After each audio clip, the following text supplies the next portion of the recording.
और उद्धव ठाकरे ने महाराष्ट्र के मुख्यमंत्री पद से इस्तीफा दे दिया है। राज्यपाल भगत सिंह कोश्यारी के फ्लोर टेस्ट के आदेश पर सुप्रीम कोर्ट की मुहर लगने के बाद उन्होंने ये फैसला किया। इसके बाद वो राजभवन गए और राज्यपाल को इस्तीफा सौंपा। राजभवन से निकलते हुए उन्होंने समर्थकों और पत्रकारों का अभिवादन भी किया।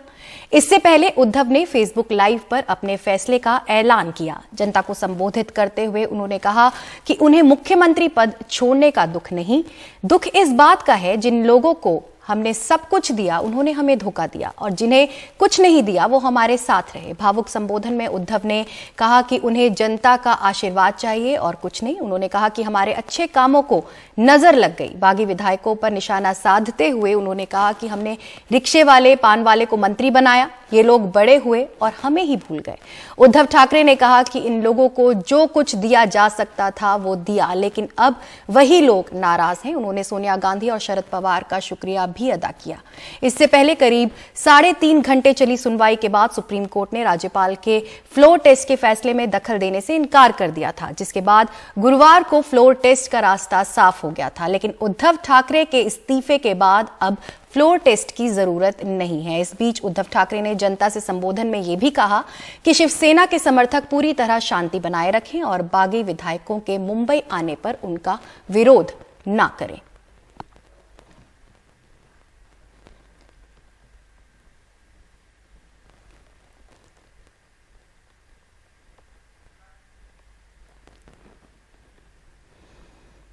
मला मुख्यमंत्रीपद सोडण्याची खंत अजिबात नाहीये, कारण मुळामध्ये माझी तशी इच्छा होती नव्हती हे तुम्हाला माहिती आहे। तुम्ही चांगलं ठाकरे कुटुंबियांना चांगलं ओळखता।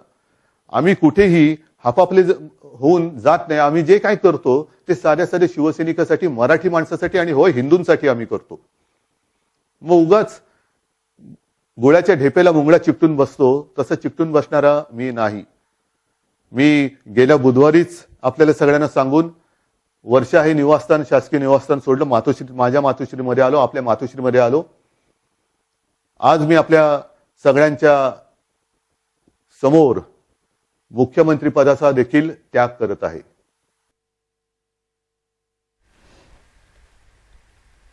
और राजभवन से हमारे साथ हमारे वरिष्ठ सहयोगी सुनील सिंह मौजूद हैं। सुनील, आप वहां पर काफी समय से हैं। उद्धव ठाकरे ने अपना इस्तीफा कोश्यारी को सौंप दिया है, तो अब किस तरह से महाराष्ट्र के इस सियासी महासंग्राम को देखा जा सकता है? देखिए, एक जब 2019 का चुनाव हुआ था और उसके बाद साथ में लड़ने के बाद भी दोनों में मुख्यमंत्री पद को लेकर तकरार हुई और शिवसेना और बीजेपी अलग हो गई। तो शिवसेना ने फिर एनसीपी और कांग्रेस के साथ मिलकर एक गठबंधन किया और सरकार बनाई, जो कि बहुत ही बेमेल की थी और जिसकी कोई कल्पना भी नहीं कर सकता था, लेकिन हुआ।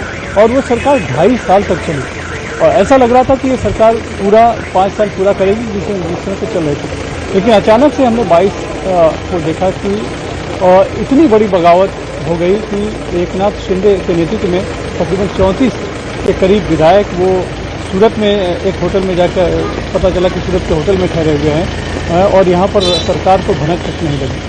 बहरहाल उसके बाद एक एक करके और विधायक जाते रहे, उनके पास संख्या 39 हो गई।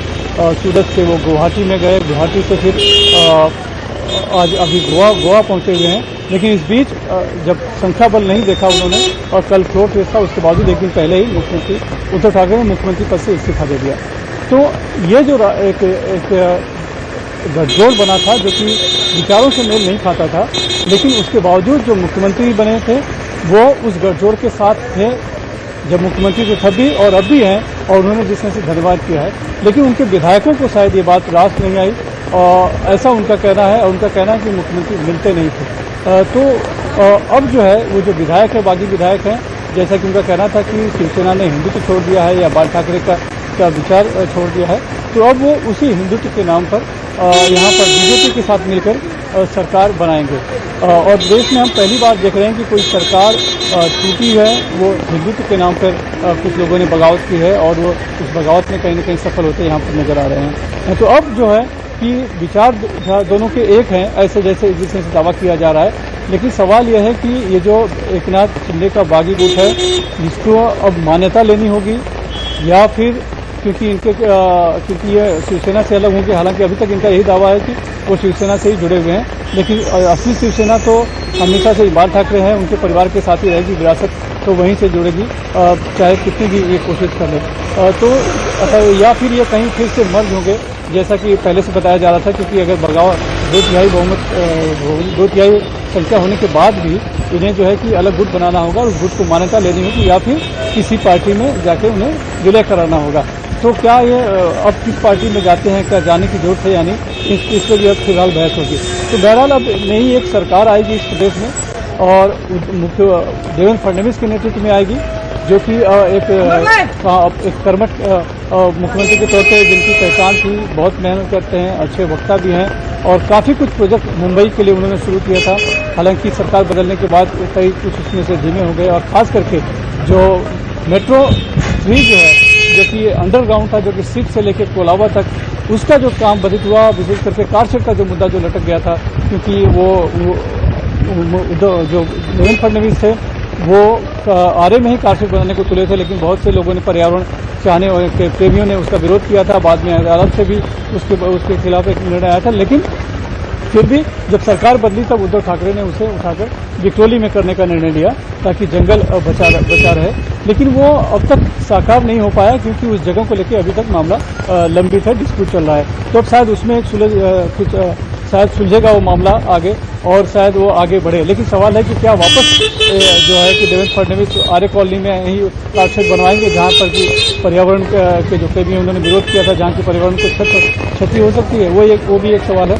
और जितने भी दूसरे हैं प्रोजेक्ट हैं वो शायद तेज गति से आगे शुरू हो पाएंगे। लेकिन इसी बात को लेकर कुछ जो सरकारी इस समय सरकारी पक्ष में है, खास करके अशोक चौहान कांग्रेस के जो हैं या बाकी लोग हैं, उनकी भी एक चिंता है कि इस सरकार ने कई ऐसे प्रोजेक्ट शुरू किए थे, वो जारी रहने चाहिए, वो कहीं ये नई सरकार बंद नहीं कर दे। तो देखिए, जिसमें से पार्टी सत्ता बदलती है, नई पार्टी आती है, तो एक उसके नए तेवर के साथ आती है, नए प्रोजेक्ट के साथ आती है, तो बहुत से पुराने जो काम होते हैं कई बार हमने देखा है कि वो बंद कर दिए जाते हैं। तो ये उम्मीद रखनी चाहिए कि इस तरह की कार्रवाई इस बार नहीं होगी और जो पुराने प्रोजेक्ट है जो कहीं लंबित पड़े हैं वो अब तेजी से शुरू हो पाएंगे। तो प्रदेश में एक नई शुरुआत होगी और जो एक अवापों की स्थिति बनी हुई थी 9 दिनों से, तो कोई भी सरकारी कामकाज नहीं हो पा रहा था, एक तरह से जनता का पूरा काम रुका हुआ था, क्योंकि मंत्री यहाँ पर नहीं थे और सरकार भी अस्थिर थी, किसी को भरोसा नहीं था। हालांकि इस दौरान बहुत से फैसले लिए गए, आनंद फार्म में फाइलें भी पास की गई, GR भी निकाले गए, लेकिन फिर भी उस तरह का काम होता नहीं दिख रहा था जिस तरह से जनता को कोई मिले और जनता का कुछ समस्या हल दिखे। तो अब सब जो है युवा की स्थिति खत्म होगी और एक स्थिर सरकार कम से कम 2.5 साल के लिए इस प्रदेश को मिलेगी, तब तक प्रदेश एक विकास के पथ पर बढ़ सके, ऐसा एक उम्मीद मानकर चल सकते हैं।